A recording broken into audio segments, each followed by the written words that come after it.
Welcome to footballgameplan.com, where football makes sense. I'm Memory Hunt, the czar of the playbook, bring you our NFL Week 9 preview between the Kansas City Chiefs and the San Diego Chargers. Now let's take a look at some keys to victory for both teams, starting with the Chiefs.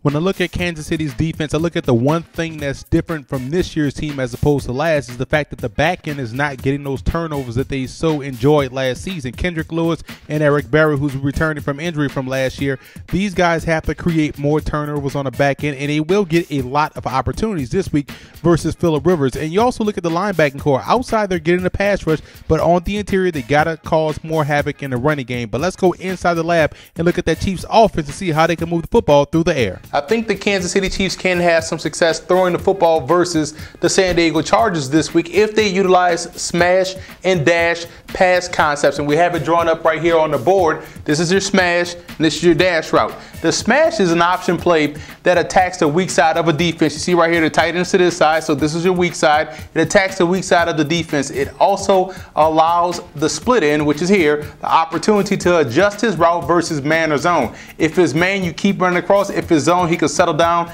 And this is essentially the smash, the two-layered route, the flag in route. That's your smash combination right there, or your post, and depending on how you look at it. So you see right there, it also has the pick action versus man, because you're going to have that natural rub right there with these two guys crossing, and it's a good ball control passing attack as well. So that's why I like the smash route, and that's how you ease a quarterback into the ball game. Now the dash right here is effective versus a hard charging rush, and we know the Chargers have that 3-4 defense. They love to get after the quarterback, and I think this could be effective as well. And what it does, it allows the quarterback to influence the rush and then break out to the side, thus influence blocking everybody and rolling away from the coverage and effectively dumping the ball off to either one of these targets. This is your first read, this would be your second read right here, the comeback, and this would be your third read. And the inside route could be a tight end or a big wide receiver. He's running a clear out route, so it gives you the opportunity to influence a defense, get an easy throw off,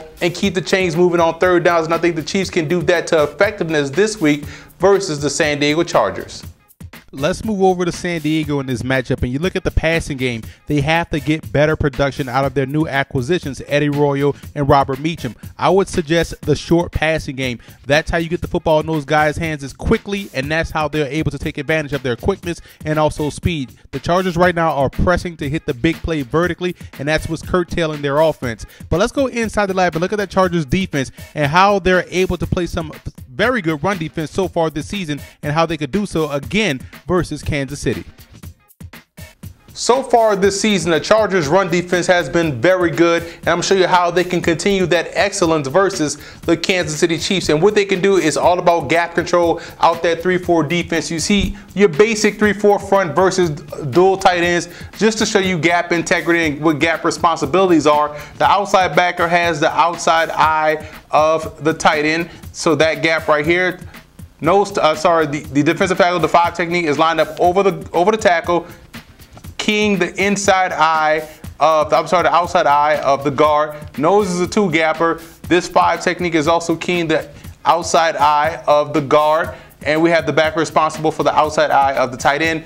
These linebackers are responsible for flow. Their job is to flow to the football, those 2 inside backers. So let's say Kansas City wants to run a situation where they want to double team the 5 technique. That's the beauty about gap control and the 3-4 defense. It's tough to get a double team on that tackle, on that 5 technique, because one, if you try to, by the initial movement of this 5 technique, it throws off the timing of the block. They can't get a double team. The tackle and the tight end won't be able to double team this 5 technique, thus allowing this inside backer flow to the football and allowing the outside backer to cram up that hole, so that way this is wide open for this guy to scrape and make the tackle. Let's say they decide, okay, we can't double team him, let's just base block. You still can't do that because of the initial movement of the 5 technique, and these 2 backers right there force blocking, causing congestion right here in this hole, thus having 2 guys on one and initially stopping the run. So just by doing their base defense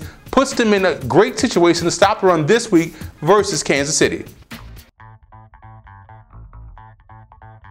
X factor in this ball game for me has to be the Chargers offensive tackles. Got to keep Phillip Rivers well protected against those outstanding edge rushers in Kansas City. And the Chiefs' interior offensive line running against the Chargers is going to be tough. They have to have a huge game in order for the Chiefs offense to have success. When you look at the personnel breakdown, you see a team in Kansas City that has talent. Execution is a little bit off. You see the Chargers side of the football, they're well stocked with talent, but again, execution has to be key for both teams in this battle.